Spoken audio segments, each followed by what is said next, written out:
아카데미 TV입니다. 저는 한림대 강동성심병원 심장내과 오지은 교수입니다. 이 장기 이식을 받은 환우라면 당연히 건강에 관심이 또 많고 또 조심해야 될 것도 많을 것 같은데요. 이제 그 중에서도 합병증은 누구나 피하고 싶은 불청객일 겁니다. 그래서 오늘은 이식환 합병증 예방을 위한 식사법이라는 주제로 음식과 영양에 대해 얘기해보는 시간을 가져보겠습니다. 오늘 초대 손님으로는 동동여자대학교 식품영양학과 김형미 겸임 교수님을 모셨습니다. 교수님 안녕하세요. 안녕하세요. 네. 교수님은 작년에도 저희 채널에 나오셨는데요. 그때 이제 신장 이식 후 식이 관리라는 주제로 말씀을 해주셨는데 저도 굉장히 재밌게 봤습니다. 네. 그래서 오늘도 이렇게 시간을 내주셔서 정말 감사드리고요. 오늘 주제인 그 이식환 합병증 예방을 위한 식사법이라는 주제로 얘기하기 전에 우선 교수님 소개를 좀 하겠습니다. 네, 김 교수님은 세브란스 병원에서 굉장히 오랫동안 근무하셨다고 저도 말씀드렸는데 본인 소개를 좀 해주시죠. 네네. 쎄땡땡땡 병원에서 제가 38년 근무하고요. 예. 은퇴한 다음에 연세대학교하고 동동여대에서 이제 후학 양성을 하고 있고 네. 또 그 품은 뜻이 있어서요. 네. 환자식을 조금 개발하는데 네. 연구 소장으로 지금 일하고 있습니다. 오늘 정말 아주 저희가 좋은 교수님을 네. 모신 것 같습니다. 병원 현장 경험이 굉장히 풍부하시고 또 환자분들 많은 질문을 받아보셨을 것 같아요. 주로 어떤 환자분들을 보셨나요? 이제 교수님 같은 경우는 다들 전문 분야가 있으시잖아요. 근데 임상영양사는 전문 분야가 없어요. 그래서 뭐 당뇨 환자, 심장 환자, 암 환자, 심지어 소화내전증 환자, 그래서 영양 관리가 필요한 환자들은 38년 동안 내내 만난 것 같습니다. 네, 그럼 지금부터 음식과 영양, 식사법에 대해서 이야기를 나눠보겠습니다. 먼저 이식 환우의 경우에는 저희가 이식 거부 반응을 막기 위해서 면역 억제제를 계속 복용하시는 건 굉장히 중요한데요. 이 면역 반응이 감소하면서 또 이제 감염 발생이 일어날 수는 있습니다.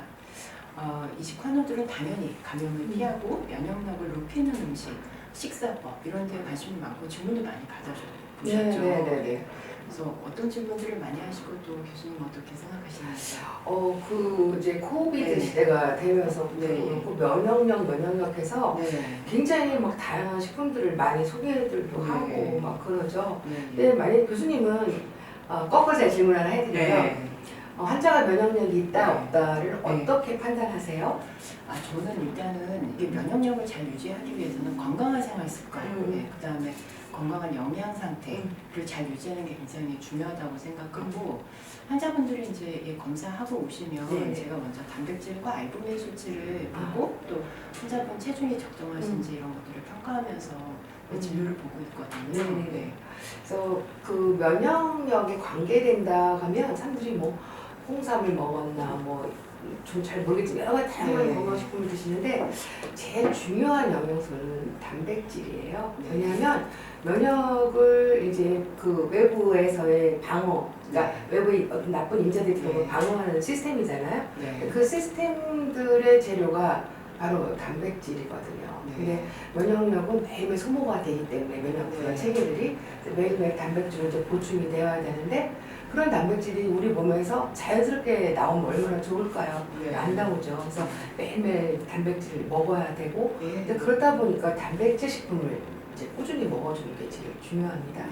그래서 단백질을 그럼 얼마큼 먹어 다 아세요. 단백질을 먹어야 된다까지는 아시고 뭐 고기 먹어야 되냐 이렇게까지는 아시는데 얼마큼 먹어야 되냐를 모르세요. 그래서 맞습니다. 오늘은 조금 얼마큼 먹어야 되냐를 좀 강조해드리고 싶어요. 그래서 수술을 하시고 얼마 안 되셔서는 조금 더 단백질 많이 드셔야 되지만 그 후에는 꾸준하게 한 60g, 최소 60g을 드셔야 되는 거고 더 중요한 거는 몇 끼로 그거를 나눠 드시는 게 좋아요. 한 번에 많이 먹고 안 먹고 그런 거보다 60g이라면 20g, 20g, 20g 이렇게 나눠 드시면 되는데요. 그럼 단백질이 20g이 얼마큼이야? 궁금하시죠? 그래서 보면 고기를 따지면 40g에 8g 들어있어요.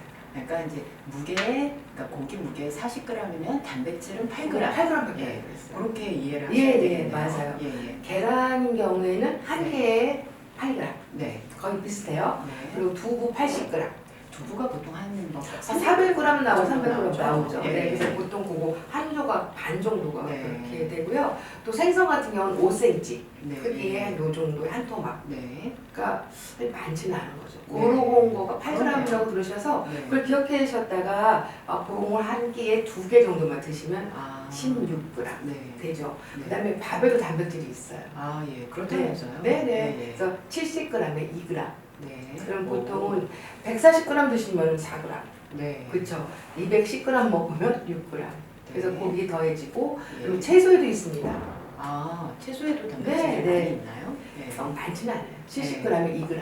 네. 그래서 그거 또한 2개, 140g 먹으면 2g. 그러면 네. 거의 20g이 맞죠. 네. 저요. 그렇게 드시면 몇 끼 드시면 네. 단백질이 딱딱 충족돼서 드실 수가 있어요. 그러면 일단은 밥의 양을 적당히 하고 네. 그다음에 단백질 지금 말씀하신 단위수로 한 개나 두 개 정도 네, 네, 드시고 그다음에 채소를 같이 드시고 그렇죠. 예, 이렇게 그래서 드시는 모아 드시는 거지 예. 단백질이 20g이 딱 맞는 것들은 네. 거의 없어요. 그래서 요즘에 이제 단백질 강화된 거가 많이 나오잖아요. 네. 파우더 그것도 20g 들어있다고 하는데 그거 네. 먹고 또 음식 먹으면 그때는 또 넘치네요. 과잉이 되죠. 네. 그래서 그렇게 한번 셈을 한번 해보시면 아, 예. 쉽게 기억하실 수가 있을 것 같습니다. 예. 그래서 이제 지금 단백질의 양과 질이 또 이제 중요하다고 하셨는데요. 네. 거기에 대해서 좀 더 질문을 드리겠습니다.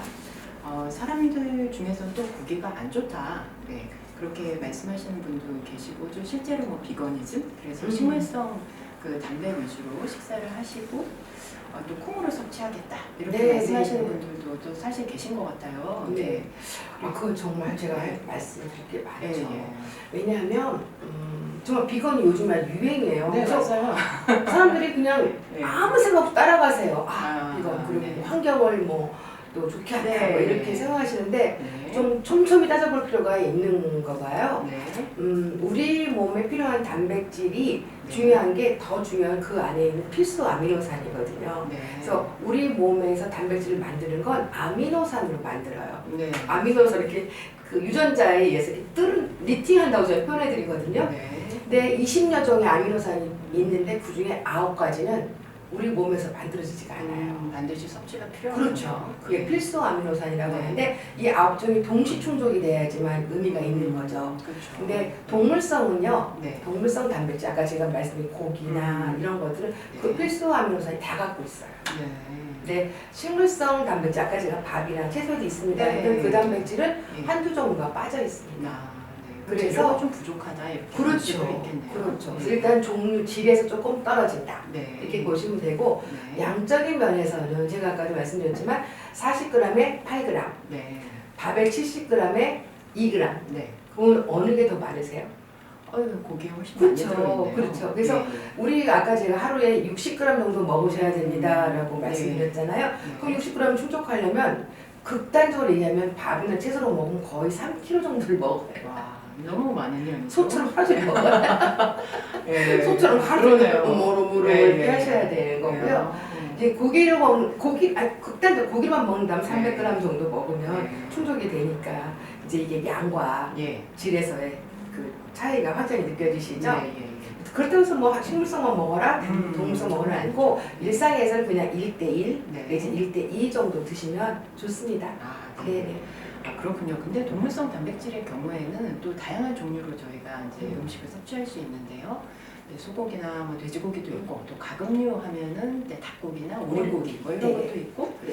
어떤 고기를 먹는 게 좋을지 또 음. 궁금해하실 것 같아요. 맞아요, 네. 맞아요. 그래서 소고기는 나쁘다고 생각하는데 또 소고기만의 특유의 그 성분이 또 있어요. 성분. 네. 아, 그렇죠. 그쵸? 예, 네, 맞습니다. 네. 그래서 네. 다 골고루 먹어주는 게 제일 좋습니다. 네. 근데 단지 이제 소고기나 이제 소나 돼지는 예전에 키울 때는요 네. 목초로 키우고 네, 또 그렇죠. 운동을 시켰고 네, 맞아요. 그래서 지방이 별로 없고 네. 단백질이 걔도 많았어요. 네. 근육량이 많았단 말이죠. 예. 그 어떻게 할 수 있냐? 질기잖아요. 아, 맞습니다. 그게 이제 그런 네. 이유거든요. 네. 근데 요즘에는 다 비육이라고 해서 가도 키워요. 아, 네, 맞아요. 그리고 네. 옥수수나 네. 이제 콩 이런 걸 사료, 먹여요. 네, 사료를 이제 먹여요. 그렇죠. 그러면 우리 몸하고 똑같아요, 얘도. 아. 그러니까 남은 그 칼로리가 이너 에너지가 지방으로 변해서 아, 있죠. 네. 그래서 근육 사이에 쫙 뻗어 네, 있는. 마블링 막 그렇죠, 그러잖아요. 그렇죠. 네. 네. 그게 맛있긴 하죠.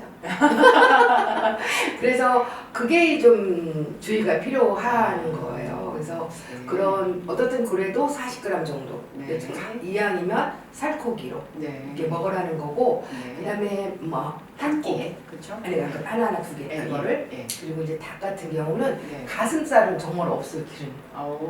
예, 그런 거 같습니다. 없어요. 저희가 지금 분석을 해봐도 네. 퍽퍽해요. 네.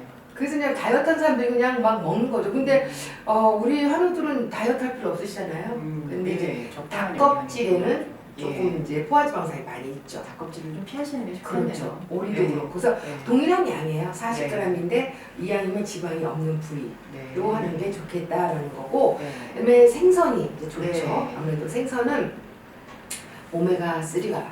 네. 생선에서는. 네. 그래서 특히 등푸른 생선, 네. 뭐 삼치, 네. 연어, 네. 참치, 네. 요즘 같은 경우 방어, 예. 그리고 엄청 많죠. 그런 것들이 굉장히 오메가 3가 많아요.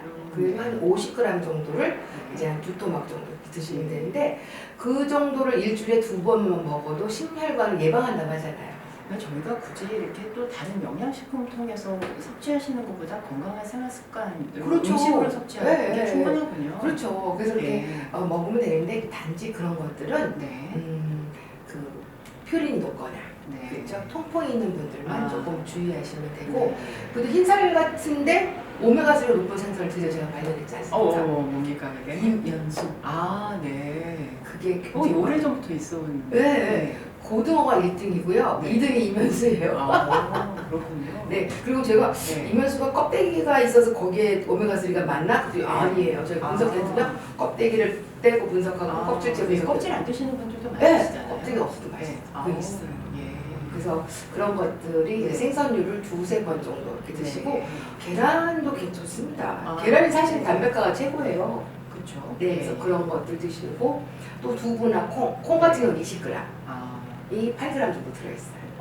생각보다 많네요. 근데 많이 먹기가 힘들죠. 그리고 소화가 안 되고. 그래서 아니, 밥에 두어서 이렇게 드시거나 맞아요, 맞아요. 그런 경우들 많잖아요. 맞아요. 예. 그렇게 드시면은 정말 좋죠. 네. 그래서 단백질 식품은 어떻든 근육이라고 보시면 돼요. 네. 남의 살을 먹어야 되는 거예요.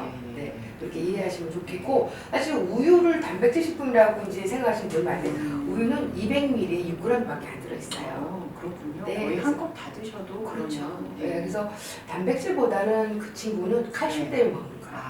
예. 사실 그래서 단백질 식품들은 그렇게 이해하셔서 그걸 몇 끼마다 한 아까 말씀하신 80g에 해당하는 거 아니면 40g씩 2개를 먹는다든지, 네. 그래서 2개, 한두 종류만 꼭 드시면 돼요. 네, 그렇군요. 네.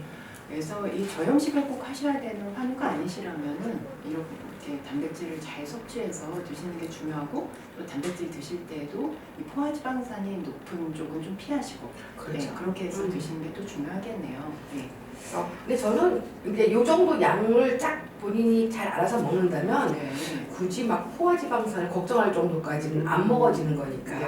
사실 이제 뭐 왕창 먹는 경우나 그런 거, 보통 우리가 외식을 가면 맞아요. 외식을 네. 가면 1인분 시키면 180g, 200g 나오잖아요. 이게 소고기나 돼지고기. 그렇죠. 그러면 그건 하루에 네. 먹으면 그냥 다 먹는 다 거야. 드셨네. 다 드신 거예요. 그래서 네. 제가 일본에 갔는데 깜짝 놀란 게, 일본은 네. 우리는 이제 1인분 시키고 난 다음에 또 네. 시키면 막 놀라서 와요. 뭐 먹어도 되냐? 정말. 근데 우리나라는 막 계속 시키고 네. 술 먹다가 더 먹고 뭐 이런 게 이제 문제가 생기는 거죠. 게 문제네요. 그렇죠. 과다가 문제인데, 이제 어르신들이나 또는 신장 환자분들 오랫동안 단백질을 좀 맞습니다. 오랫동안 안 드셨던 분들이 네. 그렇게 먹는 것도 좀 어려워하시긴 해요. 그러니까 이제 이식 전에 네. 이 단백질 섭취를 이제 제한했던 제한했던 경우가 분들, 많은데요. 네네. 근데 겁내야 이제 돼요. 갑자기 또 이식 후에 네. 단백질 섭취를 많이 늘리라고 하면 또 네, 걱정을 하시는 걱정을 하시는 거예요. 분들이 있어서, 네. 그래서 그분들은 이제, 그리고 저는 이거를 처음에 할 때는 좀 저울을 사서, 맞아요. 네, 그러니까 네. 약도 복용량이 있잖아요. 맞습니다. 예, 정성이 필요한 것 같아요. 네, 그래서 이런 단백질 음식을 먹을 때도 좀 복용량만큼 먹듯이 네. 저울을 달아서, 네. 그래서 저는 맨 처음에 그렇게 훈련을 시켜요. 그래서 네. 사서 다 소분을 내라. 네. 아까 말씀드린 40g, 생선은 50g 이렇게 네. 소분해서 이제 싸놨다가 냉동에 놓고 있다가 그냥 그때그때 요리를 하지 말고, 뭐 조림한다거나 이런 네, 거 하지 예, 말고 예. 그냥 바로 구워서 네, 먹어야 담백하게 드시는 게 너무 좋죠. 중요하네요. 네, 그렇게 뭐 우리 잡수세요 훈련을 시켜드리면서 맨 처음에는 뭐 저울 사용하는 거 되게 싫어하시는데 예. 저울 좋죠. 네. 저울 사용하셔야죠. 처음에는 좀 그렇게 하시면은 아마 무대중이 이제 이기셔가지고. 무대중에 나중에는 네, 되셔서 네, 맞습니다. 잘 맞추실 수 있을 것 그럼요, 같아요. 그럼요. 네. 근데 이제 우리나라 음식 자체가 좀 그런 레시피가 네. 이게 정량 개념이 아니라 손맛 개념이죠. 아, 예. 그래서 막 보글보글 자글자글 뭐 가진 양념 이렇게 네. 되어 있는 것들이 좀 네. 익숙하다 보니까 이 양재는 걸 굉장히 어려워하시는 분들이 꽤 많으세요. 그래서 네. 제가 밥도 좀 예. 양을 재고 또 네. 고기나 이런 생선들도 재어서 뒀다가 하나씩 먹으면 훨씬 네. 생각 안 하고 드실 수가 네. 있잖아요. 처음만 조금 힘드시지 아, 이제 그럼요. 훈련되시면 네. 다 잘하실 것 같아요. 그럼 이렇게 해서 건강해진다면 그럼요. 그렇죠. 돈 안 들고 건강해지는 그렇죠. 방법인데. 예. 네. 그렇습니다. 알겠습니다. 그러면은 이제 이식 환우의 경우에는 일반적인 그 식사법과 이식 환자용 또 식단이 어느 정도 뭐 차이가 있을까요? 특별한 차이는 없으세요. 사실 네. 왜냐하면 이게 건강식이기 때문에 그렇죠. 네. 그리고 다들 그 내 몸에 필요한 양들을 충족시키는 점에서는 특별히 네. 이게 뭐 건강식이냐 한식인 건 없어요. 근데 너무 어렵게 생각 안 하셔도 그렇죠. 되겠네요. 그렇죠. 네. 근데 조금 더 주의를 하고 네. 조금 더 지키고 네. 충족량을 맞추고 과잉하지 않거나 네. 부족하지 않는 노력을 하시는 게 좋은데 네. 100점은 없어요. 그렇죠. 어떤 분들은 또 100점대로 스트레스 받으신 분들이 있어서 예. 스트레스 안 받으시는 게 저는 네. 정말 중요하다고 저도 생각해요. 생각해요. 그래서 네. 근데 이제 어떤 분들은 그걸 습관화시키셔서 네. 그래도 건강한 사람보다는 조금 일반인보다는 한 네. 80점으로 이상을 충분하죠. 하는 게 좋을 것 같아요. 그래서 네. 특별히 다른 건 없고 이제 아까 말씀하신 6개월까지의 또 네. 주의점 네. 너무 그때 단백질 음식이라도 뭐날 음식이라든가 네. 회라든가 그때 진짜 주의하셔야 돼요. 그런 것들을 네. 이제 안 드시는 게 좋죠. 네. 맞습니다. 근데 교수님 우리가 이제 음식을 얘기할 때 보통 골고루 먹어라 이렇게 이제 말씀을 많이 들으시잖아요. 또 3대 영양소 하면은 탄수화물, 지방, 단백질 이렇게 이제 얘기하는데요. 이 면역력을 이렇게 말씀하실 때 이 단백질 섭취를 많이 강조하시는데 그 이유가 뭘까요? 아까 말씀드렸지만 네. 그런 단백질 어떤 면역 체계 세포들의 네. 재료. 왜냐면 우리 몸의 세포들은 네. 매일매일 바뀌어요. 아시다시피. 그죠. 그렇죠? 네. 그때 그 재료가 단백질이잖아요. 그래서 단백질 제가 강조하고 네. 또 아까 말씀드렸지만 어르신들이나 또 네. 한우들 이제 이식하고 바로 네. 된 분들은 단백질을 골고루 먹기가 몇 개 챙겨 먹는 게 어려우셔서 은근 단백질 부족이 많이 오세요. 저도 뭐 데이터를 한번 본 적이 있는데 우리나라 국민들께서 단백질 섭취가 그렇게 높은 편은 아니더라고요. 네, 아니에요. 왜냐면 이게 60g이라는 필요량을 맞춘다는 전제를 보면 맞추지 못하시고 또는 왕창 먹고 안 먹고 이래서 그게 하루라고 제일 볼 때는 문제인 것 같아요. 부족이세요. 네. 네. 그래서 이제 특히 아침 식사 안 하시는 분들은 네. 이미 20g은 잃고 가는 거죠. 네. 어떻게 보면. 그래서 아침에 제가 계란을 드시든지. 예, 그죠. 삶은 네. 계란 하나. 그렇죠. 그렇게 하는지 아니면 이제 그 연두부 같은 걸 드시든지. 예. 안 되면 또 요즘에 환자용 이렇게 음료 같은 게 나와 있어 단백질. 네. 캔이나 네네네. 봉지에 많이. 그래서 그걸 이렇게 보시면 좀 네. 고단백으로 좀 드신다거나 거기에 네. 청 이거 좀 맛은 없어요. 네. 그리고 이제 과일 같은 걸 네. 좀 갈아서 네. 드신다거나 해서 네. 반드시 그 단백질은 그냥 네. 저는 매끼 우리 집은 단백질.